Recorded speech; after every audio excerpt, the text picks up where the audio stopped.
పూర్తి సమాచారం వాట్సాప్ ఛానల్లో జాయిన్ అవ్వండి. అన్ని విశేషాలు ఎప్పటికప్పుడు తెలుసుకోండి. మహానుభావుడు ధూర్జటి శ్రీకాళహస్తి మాహాత్మ్యం చేస్తూ ఒక మాట అంటాడు. ఉదయగ్రావము పానబట్టము అభిషేకో తత్ప్రవాహంబు వార్ధి ధరిధ్వంతము ధూపధూమము జలదీప ప్రభారాశి కౌముది తారానిబహంబులద్భుత సుమంబులుగా తమోదూత సఖ్యతమై సీత గభస్తి బింబ శివలింగం ఒప్పే ప్రాచీదిశం అంటాడు. దేవతలు చేసినటువంటి అభిషేక జలాలన్నీ ఉత్తర దిక్కున సముద్రంగా పడిపోయాయి అంటాడు. శివ నిర్మాల్యం అంతా కూడా ఉత్తర దిక్కుకు విసర్జిస్తారు. పూజ మొదలు పెట్టగానే ఉత్తర దిక్కుగా నిర్మాల్యం తీస్తారు. కారణం ఏమిటంటే అది చండీశ్వరుడికి దక్కాలి అని. ఎవరైనా లోకంలో ఆ హక్కుని వేరొకరికి ఇచ్చేటటువంటి అధికారం లేదు. నేను భోజనం చేస్తే నేను భోజనం చేసినటువంటి పాత్రలో మిగిలినటువంటి పదార్థాన్ని నేను ఇవ్వకపోయినా సరే తినేటటువంటి అధికారం సహజంగా ఎవరిది అంటే నా ఇల్లాలి, నా భార్యది సహజమైన అధికారం. ఆమె నన్ను అడగక్కర్లేదు. నేను విడిచిపెట్టిన ఉచ్ఛిష్టాన్ని తాను తినచ్చు. కానీ ఒక్క శంకరుడు మాత్రం లోకములకన్నింటికీ అధినాయకుడైనప్పటికీ మాతాచ పార్వతీదేవి పితాదేవో మహేశ్వర అని లోకములకంతటికీ తండ్రి అయినప్పటికీ పార్వతీదేవికి సహజంగా ఉండవలసినటువంటి అధికారాన్ని కాదని తను తినగా మిగిలినటువంటి పదార్థాన్ని తినేటటువంటి అధికారాన్ని చండీశ్వరుడికి కట్టబెట్టి చండీశ్వరుణ్ణి తన కుటుంబంలో ఒక సభ్యుడిగా చేసుకున్నాడు. అంటే పరమశివుని యొక్క అనుగ్రహము, ఆయన ఔదార్యము ఎంత స్థాయిలో ఉంటుందో ఎవరు ఊహించలేరు. అందుకే శివుడికి ఒక నామం ఉంది, పటవే నమః అని. అంటే దానికి అర్థం ఏమిటంటే ఆయన ఏమి ఇవ్వగలడు అంటే ఆయన ఇది ఇవ్వగలడు అని చెప్పడం ఎవ్వరూ కూడా చెప్పలేనటువంటి స్థితి. ఆయన ఏదైనా ఇవ్వగలడు. ఒకానొకప్పుడు ఉపమన్యువుకి పాల సముద్రాన్ని సృష్టించి ఇచ్చాడు. మన్మధుణ్ణి 3వ కంటి మంటతో సంహారం చేశాడు. యమధర్మరాజు గారిని ఎడమకాలితో తన్ని పడగొట్టాడు. త్రిపురాసురుల్ని ఒక్క బాణంతో పడగొట్టాడు. గజాసురుణ్ణి త్రిశూలం మీద పెట్టి సంహారం చేశాడు. అనుగ్రహించి ఆ ఏనుగు యొక్క తోలు ఒలిచి కట్టుకున్నాడు. ఒకానొకప్పుడు వ్యాఘ్రాన్ని మునులు ప్రయోగిస్తే అవలీలగా ఎత్తి పైకెత్తి పట్టుకున్నాడు. ఆయన చెయ్యలేనటువంటి కృత్యములు లేవు. అతిమానుషిత అద్భుతమైనటువంటి చేష్టితములు. అందుకే శంకరుడి దగ్గరికి వెళ్ళి మనకేం కావాలి అన్నది అసలు మనం అడగక్కర్లేదు. ఒక్క నమస్కారం చేస్తే చాలు. శివుని శిరమున కాసిన్ని నీళ్లు చల్లి పత్తిరి సుమంత నెవ్వాడు పారవయిచు కామధేనువు వానింటి గాడి పశువు అల్ల సురశాఖ వానింటి మల్లె చెట్టు. ఇలా అభిషేకం చెయ్యక్కర్లేదుట. పట్టికెళ్ళి ఇలా నీళ్లు ఇలా చిమ్మాడు ఆయన మీద. ఓ మారేడు దళం పట్టుకెళ్ళి ఇలా విసిరి పారేశాడు. పరమ సంతోషపడిపోయి కామధేనువుని తీసుకొచ్చి వాడింట్లో ఆవుగా కట్టేసి కల్పవృక్షాన్ని తీసుకొచ్చి వాడింట్లో మల్లె చెట్టుగా పాతి పెడతాట. అంతటి అనుగ్రహప్రదాత, అంతటి దయాళు. కాబట్టే శంకరుడి పరివారంలోకి చేరడం కాదు, శంకరుడి యొక్క కుటుంబంలో సభ్యత్వాన్ని పొందగలిగాడు చండీశ్వరుడు. ఎవరు? మనలాగే పుట్టినటువంటి ఒక మర్త్యుడు, సామాన్యమైనటువంటి మానవుడు తదేక దృష్టితో పరమభక్తితో సైకతలింగానికి అభిషేకం చేసినటువంటి కారణం చేత శివాపరాధాన్ని క్షమించలేనటువంటి కరడు కట్టిన భక్తితో నిలబడినటువంటి కారణం చేత శివానుగ్రహాన్ని పొంది అంత స్థానాన్ని పొందాడు. అంటే శివ పరివారం గురించి తెలుసుకోవడం ఎందుకు అంటే 2 కారణముల చేత తెలుసుకుంటారు. ఒకటి, మనం చేసేటటువంటి దోషములుంటే దిద్దుకోవడానికి. ఒక శివాలయానికి వెళ్ళినప్పుడు ప్రసాదాన్ని ఎలా తీసుకోవాలి అన్నది ఎలా తెలుస్తుంది? చండీశ్వరుడి గాథ తెలుసుకుంటే తెలుస్తుంది. 2, శంకరుడు ఎంత ఉదార హృదయుడు, శంకరుడు దేన్నైనా ఎంత అవలీలగా ఇచ్చేస్తాడు. ఇది ఇవ్వడమా ఇది ఇవ్వకపోవడమా అనేటటువంటి అరమరిక లేనివాడు అన్న సత్యం ఆయన యొక్క పరివారానికి సంబంధించినటువంటి విశేషాన్ని తెలుసుకున్నప్పుడు అర్థమవుతుంది. అంతటి మహానుభావుడు. అందుకే ప్రతి శివాలయంలో కూడా ఉత్తర దిక్కున చండీశ్వరుడు ఉంటాడు.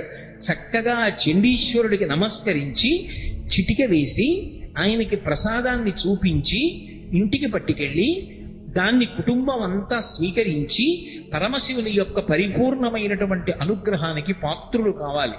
అలాగే శంకరుడి దగ్గర ద్వారపాలకులు ఉంటారు, ఇద్దరు. వాళ్ళని నంది మహాకాళుడు అని పిలుస్తారు. నంది మహాకాళ. నంది అని నేను అన్నప్పుడు నిన్నటి రోజున మీతో నేను మనవి చేశానే నందీశ్వరుడు. ఆ నందీశ్వరుడు కాదు, పరమశివుని యొక్క ద్వారపాలకులైనటువంటి నంది మహాకాళులు ఇద్దరు వేరు.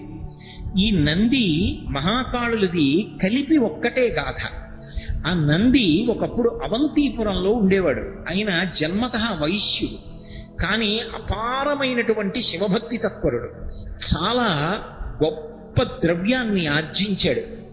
ఎంత ద్రవ్యాన్ని ఆర్జించాడో అంత శివభక్తి కలిగిన వాడు కనుక ఒక శివలింగాన్ని ఊరికి బాగా దూరంగా చివరికి వచ్చేటట్టుగా నిర్మాణం చేసి ఆ శివాలయంలో శివలింగాన్ని ప్రతిష్ఠ చేసి ప్రతిరోజు రుద్ర నమకచమకాలతో శివుడికి అభిషేకం చేసి చక్కగా పురుష సూక్తంతో స్త్రీ సూక్తంతో శివసహస్రనామంతో అర్చన చేసి మారేడు దళాలతోటి ఏ ఋతువులో దొరికేటటువంటి పువ్వులతోటి శివలింగాన్ని అర్చించి సరిపెట్టకుండా ఇంద్రనీలములు, గోమేధికములు, వజ్రములు, వైఢూర్యములు, మంచిముత్యములు, పగడములు ఇటువంటివన్నీ తీసుకొచ్చి విడివిడిగా శివలింగానికి నామాలతో అర్చన చేసి ఆ మనులలోంచి వచ్చేటటువంటి కాంతులలో ప్రకాశిస్తున్నటువంటి శివమూర్తిని చూసి ఆ లింగాన్ని చూసి ఆనందంతో పరవశాన్ని పొందుతుండేవాడు.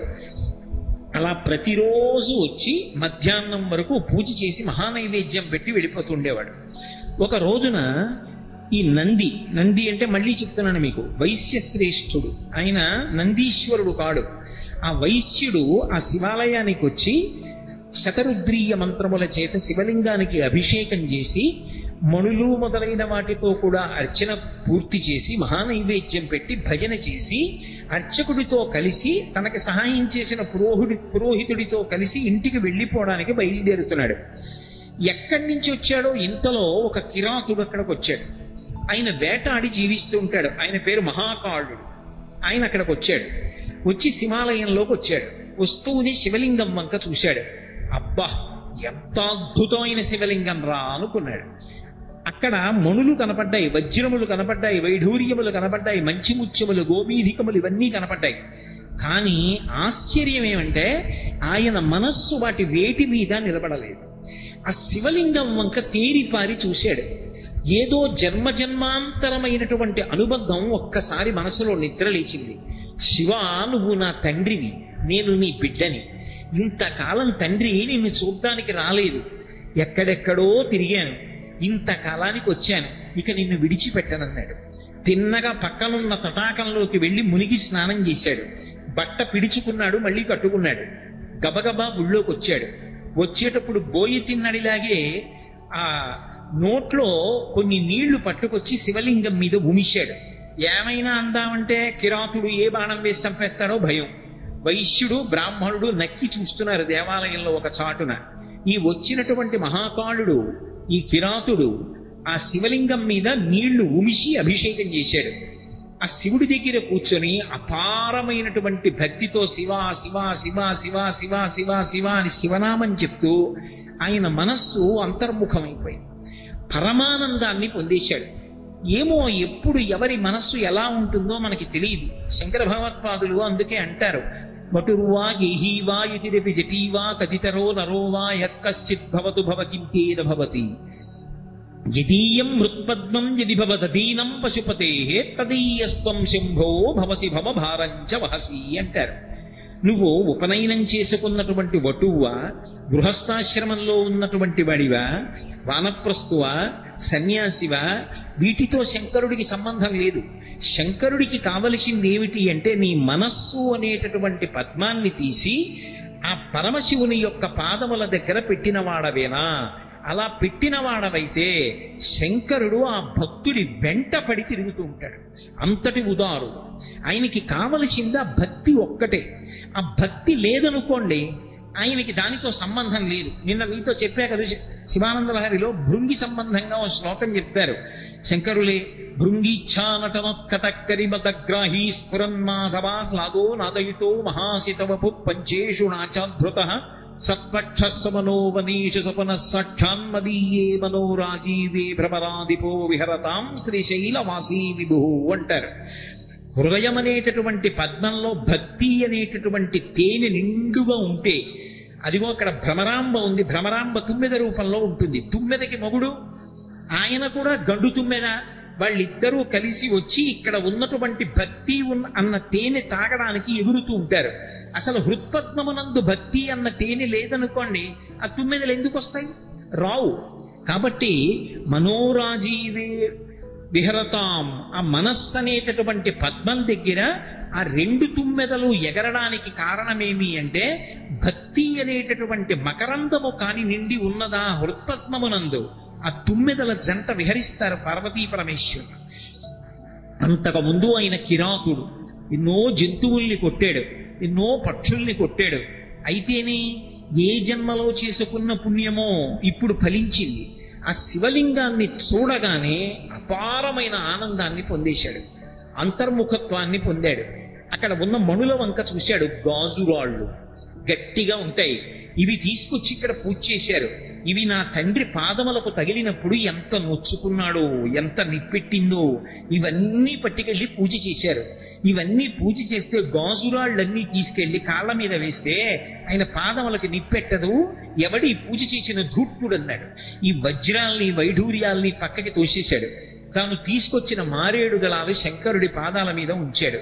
పరమ సంతోషపడిపోయాడు, తిరిగి వెళ్ళిపోయాడు. చూశాడు నంది, ఇదెక్కడి గొడవరా, ఎక్కడి నుంచో కొండ నుంచి దిగొచ్చాడు, చేసిన పూజంతా పక్కకి తోసేశాడు, మళ్ళీ ఇవన్నీ తీసుకొచ్చాడు, మారేడు దళాలు వేశాడు, ఎంగిలి నోట్లో నీళ్లు తీసుకొచ్చి శివలింగం మీద ఉమిశాడు. ఇప్పుడు ఈ దేవాలయాన్నంతటినీ ఎలా మళ్ళీ ప్రక్షాళన చేయడం, ఎలా ఈ పాపం నివృత్తి అవుతుందని అడిగాడు. అడిగితే ఏదో ప్రాయశ్చిత్తం చెయ్యాలన్నారు. మళ్ళీ దేవాలయం అంతా శుభ్రం చేశారు, మళ్ళీ శంకరుడికి అభిషేకం చేశారు, మళ్ళీ నైవేద్యం పెట్టారు, మళ్ళీ పునఃపూజ చేశాడు. మళ్ళీ బెంగ పెట్టుకుని అయ్యో ఏమిటో ఇలా అయిందనుకుని దేవాలయం తలుపులు వేసి ఇంటికి వెళ్ళిపోయాడు. మరునాడు ఉదయం మళ్ళీ వచ్చాడు. మళ్ళీ ఆ కిరాతుడు వస్తాడేమోనన్న భయంతో బెంగబెంగగా మళ్ళీ పూజ అంతా చేశాడు. మళ్ళీ వజ్రాలు వైఢూర్యాలు మాణిక్యాలు గోమేధికాలు మంచి ముత్యాలు వీటన్నిటితో పూజ పూర్తి చేశాడు. మహానైవేద్యం పెట్టాడు, మంత్రపుష్పం పెట్టాడు, తాంబూలం ఇచ్చాడు. అన్నీ పూర్తయిపోయి తాను ఇంటికి వెళ్ళిపోవడానికి సిద్ధపడి లేచి సాష్టాంగ నమస్కారం చేసి నించున్నాడు. అంతే మళ్ళీ ఎక్కడి నుంచో కిరాతుడు పరిగెత్తుకొచ్చాడు. మళ్ళీ నిన్ననేం చేశాడో ఇవాళ కూడా అదే చేశాడు. మళ్ళీ గబగబా వచ్చాడు. ఆ శివలింగం మీద తన నోటిలో ఉన్నటువంటి నీటిని ముమిశాడు. పక్కన ఉన్నటువంటి కోనేటిలో స్నానం చేసి తీసుకొచ్చినటువంటి నీళ్లు, ఆ నీళ్లని ముమిశాడు. ఆ శివలింగాన్నంతటినీ తుడిచేశాడు.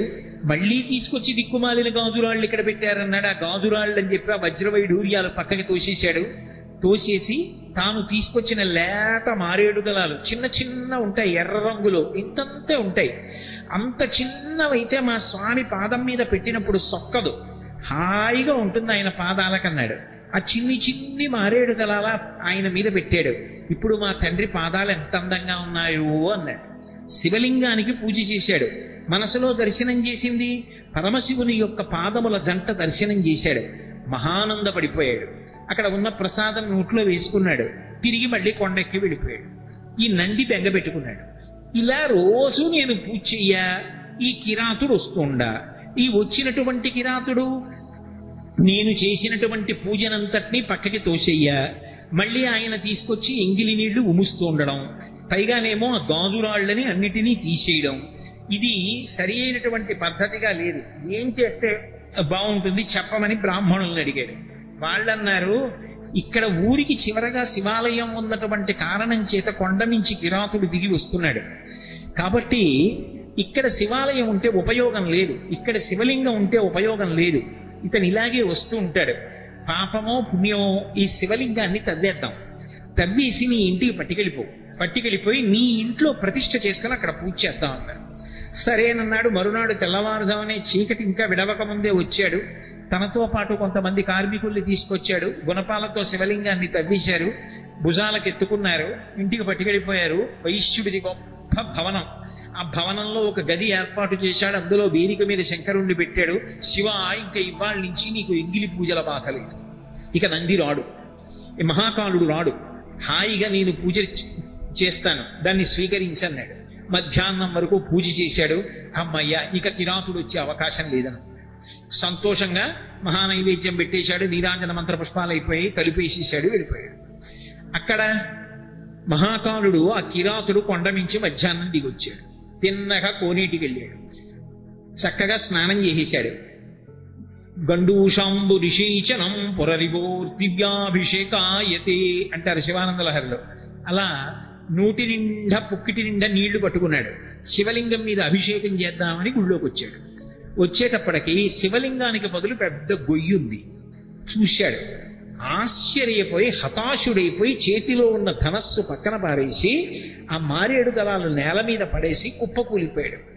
శివ, నేనేదో అపరాధం చేసి ఉంటాను, నువ్వు వెళ్ళిపోయావు. తండ్రి, నువ్వు లేని ప్రదేశం ఎక్కడుంది? నువ్వు లేని ప్రదేశం ఈ లోకంలో లేదు. నువ్విక్కడ లింగాకృతిలో కనపడకపోతే నేను లింగాకృతిని కల్పించుకోలేను అనుకున్నావా? నేను ఎక్కడికో వెళ్ళి శివలింగాన్ని తీసుకొచ్చి ప్రతిష్ఠ చెయ్యగలిగినంత శక్తివంతుణ్ణి కాను. నాలో ఉన్నటువంటి సప్తధాతువులతో నీకు శివలింగాన్ని నిర్మాణం చేస్తానన్నాడు. చాలా వేడిగా ఉంది కదూ, శరీరానికి చెమట పట్టడం సహజం, దాని గురించి అంత అల్లరిపడకండి. హరి ఓం. కాబట్టి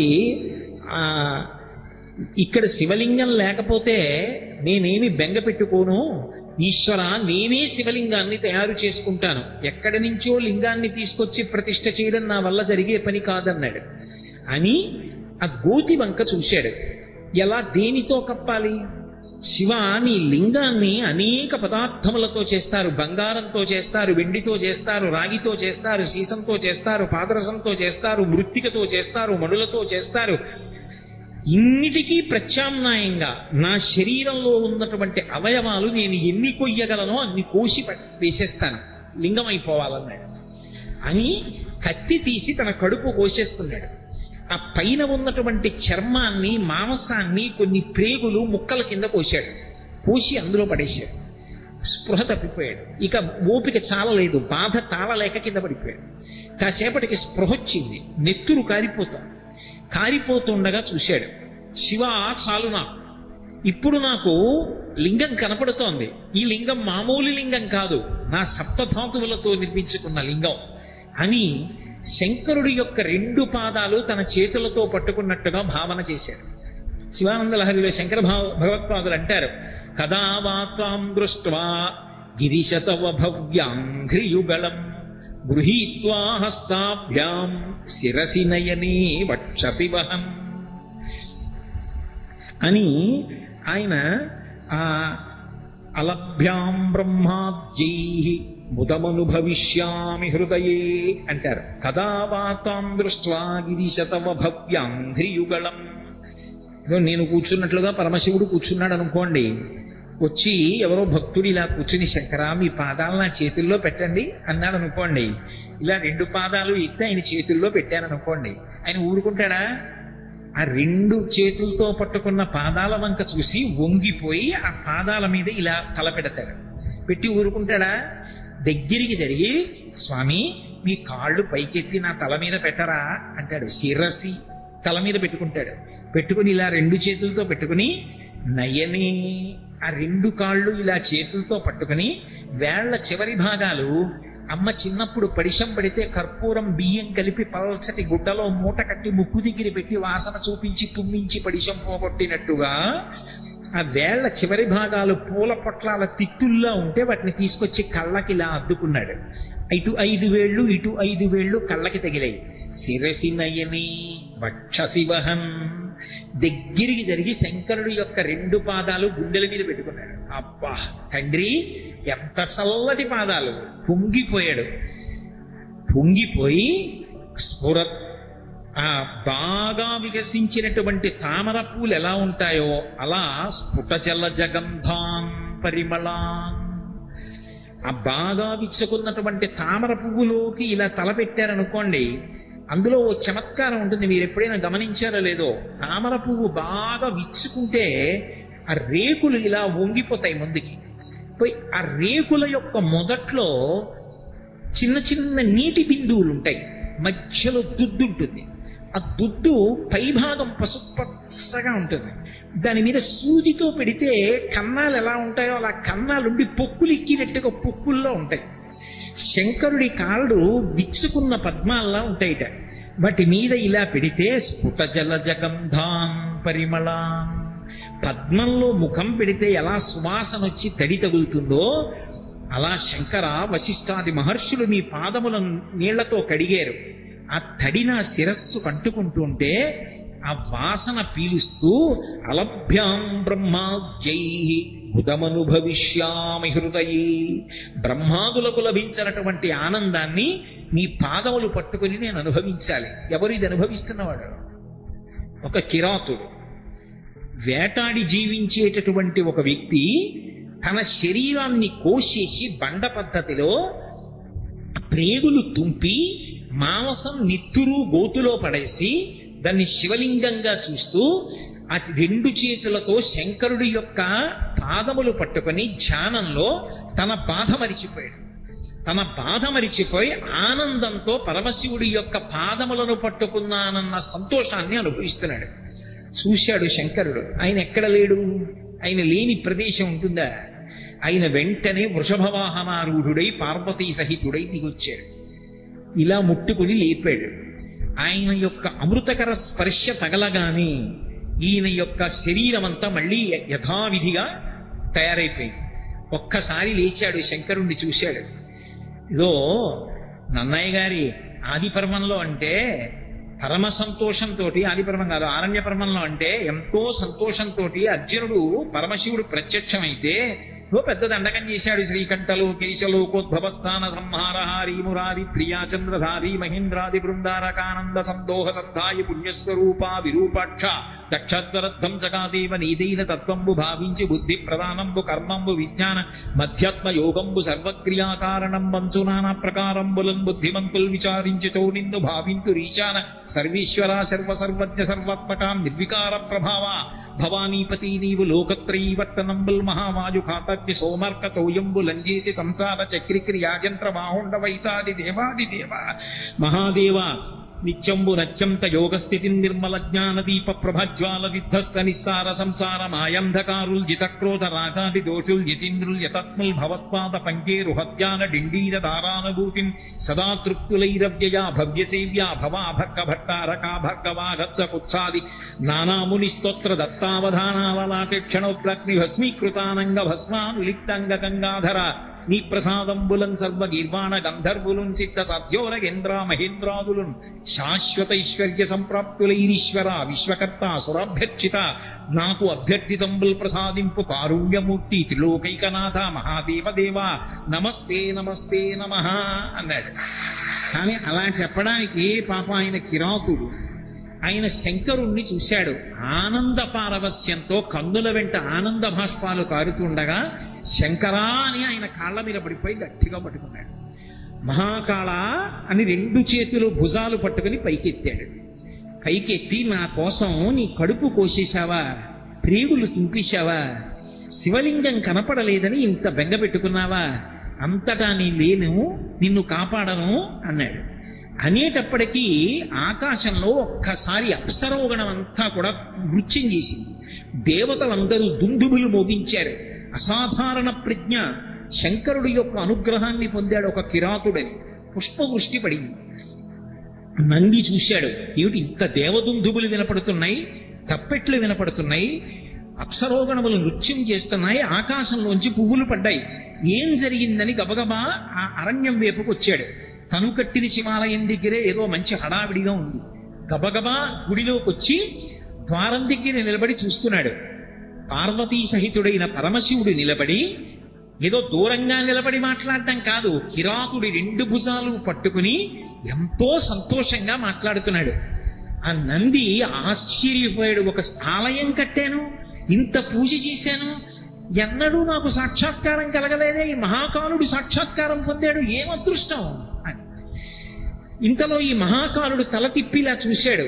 ఆ వైశ్యుడు కనపడ్డాడు. నంది రా రా అన్నాడు. ఆ నంది భయపడుతూ భయపడుతూ దగ్గరికి వచ్చారు. శంకరా, నంది నీకు తెలియదా, వైశ్యుడు నీ గుడి కట్టాడు, నీకెంత పూజ చేశాడో అన్నాడు. శివుడు ఇలా చూసి అన్నాడు, నందే వైశ్యుడా, ఏమో నాకు తెలియదు. ఆయనకి తెలియనిది ఉంటుందా? సర్వజ్ఞుడు. ఆయనకి తెలియంది ఏమిటి? ఈశాన సర్వ విద్యానాం ఈశ్వర సర్వభూతానాం బ్రహ్మాధిపతి బ్రహ్మణోధిపతి బ్రహ్మ శివో మే అస్తు సదాశివో. అంతటి మహానుభావుడు నాకు వీడెవరో తెలియదు పొమ్మన్నాడు. అంటే ఆయనకి మహాకాలుడు వెంటనే అన్నాడు, మహానుభావా నీకు తెలియకపోతే నేను చెప్తా ఎవరో. నా మిత్రుడు గుడి కట్టాడు, ఈయన పూజ చేశాక నేను వచ్చి పూజ చేసేవాడిని 2 రోజుల నుంచే నేను మొదలెట్టా. 3వ రోజు నా అదృష్టం నువ్వు కనబడ్డావు. నా మిత్రుడు అన్నాడు. ఇంతకు ముందు తెలియదు కానీ నువ్వు మిత్రుడు అన్నావు కాబట్టి ఇప్పుడు ఇతన్ని కూడా అనుగ్రహిస్తున్నాను అన్నాడు. ఇప్పుడు చెప్పండి శివుడికి ఏం కావాలి? అంటే నా ఉద్దేశ్యం పూజలు చెయ్యొద్దనో, పత్రి వెయ్యొద్దనో, దేవాలయాలకు వెళ్ళొద్దనో, అభిషేకం చెయ్యొద్దనో నేను ప్రతిపాదిస్తున్నాను అనుకుంటే పొరపాటు. నేను అలా చెప్పట్లేదు. కానీ నేను చెప్పేది ఏంటంటే మీరు ఏం చేశారు అన్నదానికన్నా మనసెంత ఉంచారు అంటే మీకు అని చెప్పడం పొరపాటు. ఎందుకంటే మీరు మహాభక్తులు. మీరు అన్నప్పుడు నాకు నేను చెప్పుకుంటున్నాను అని మీరు అర్థం చేసుకోవాలి. మీరు నా దగ్గర వినవలసిన వారు కాదు, మీకేం భక్తి తక్కువ ఉన్నవారు కాదు. లేకపోతే ప్రాంగణం ఇలా ఉడికిపోతున్నా సరే ఇలా ఒకరికొకరు ఇంత దగ్గరగా కూర్చుని మురిసిపోయి వింటున్నారంటే భక్తి లేకపోతే మీరు ఎందుకు కూర్చుంటారు? ఆ భక్తి ఆ పారవశ్యం లేని వాళ్ళు ఈ వాతావరణంలో ఇలా కూర్చోగలరా? కూర్చున్నారంటే భక్తి ఉండబట్టి. కానీ ఆ భక్తి ఎక్కడ ఉన్నదో మనసు పెట్టి ఒక్కసారి పిలిస్తే చాలు పలుకుతారే. అది శంకరుడి యొక్క తత్వం, అది శివతత్వం. అందుకే నీ స్నేహితుడు అంటున్నావు, అందుకే నీతో సమానంగా ఈ నందిని కూడా ఆదరిస్తానన్నాడు అని మీ ఇద్దరికీ కూడా నా ద్వారపాలక పదవి ఇస్తున్నాను. నేను లోపలికి వెళ్ళినా బయటికి వచ్చినా మీకు నన్ను ఎప్పుడు చూడాలనిపించినా ఇలా లోపలికి చూస్తేనే కనపడుతూ ఉంటాను. నేను కనపడలేదని కదూ, గొయ్యి తవ్వేసి ఉంది శివలింగం కనపడలేదని కదా ఇంత ఉద్ధతికి పాల్పడ్డావు. ఇక నుంచి నీకు ఆ బెంగ లేదు, నువ్వే ద్వారపాలకుడివి. ఎవరైనా ఒకవేళ నన్ను చూడాలనుకుంటే నీ దగ్గరికి వచ్చి నువ్వు అనుమతిస్తే చూస్తారు తలుపు తీస్తే. కానీ నువ్వు చూడడానికి ఇలా వెనక్కి తిరిగి లోపలికి చూస్తేనే కనపడతా. నేను బయటికి వెళ్ళాలంటే నా గాలి నీ నుంచి తగులుతూ బయటికి ఎడతా. నేను మళ్ళీ లోపలికి వస్తుంటే మళ్ళీ నీ ముందు నుంచి నేను లోపలికి ఎడతా. వెడుతున్నప్పుడు వస్తున్నప్పుడు ఓసారి ఇలా చూసి అంటుంటా, చాలా ఓయ్ మహాకాళ అంటుంటాను. నీకు ఆనందమా? స్వామి ఇంకింతకన్నా ఏం కావాలి, నా జన్మ పండిపోయిందన్నాడు. నంది మహాకాళ మీ ఇద్దరికి ద్వారపాలకులుగా పదవులు ఇస్తున్నానన్నాడు. అనగానే నంది 2 వేళ్ళెత్తి అరిచాడు, సదాశివుడు మహాదేవుడు అన్నాడు. అందుకే ఇప్పటికీ ద్వారపాలకుల్లో మహాకాలుడు 2 వేళ్ళెత్తి అరుస్తాడు. వెంటనే నంది 1 వేలెత్తి అరిచాడు, అవును సదాశివుడు మహాదేవుడు అన్నాడు. అందుకని ఆయన 1 వేలెత్తాడు, ఈయన 2 వేళ్ళు ఎత్తాడు. తనని నమ్ముకున్నటువంటి ఒక కిరాతుణ్ణి జరణ మరణాతీత స్థితిని కల్పించి తన ద్వారపాలకుడి పదవి కట్టబెట్టాడు. ఇంతకన్నా శివానుగ్రహం అంటే ఏముంటుంది? పరివారము అన్న మాటకు అర్థం ద్వారపాలకుడి కన్నా గొప్పవాడు ఎవరు? For more videos like this, subscribe Big TV channel.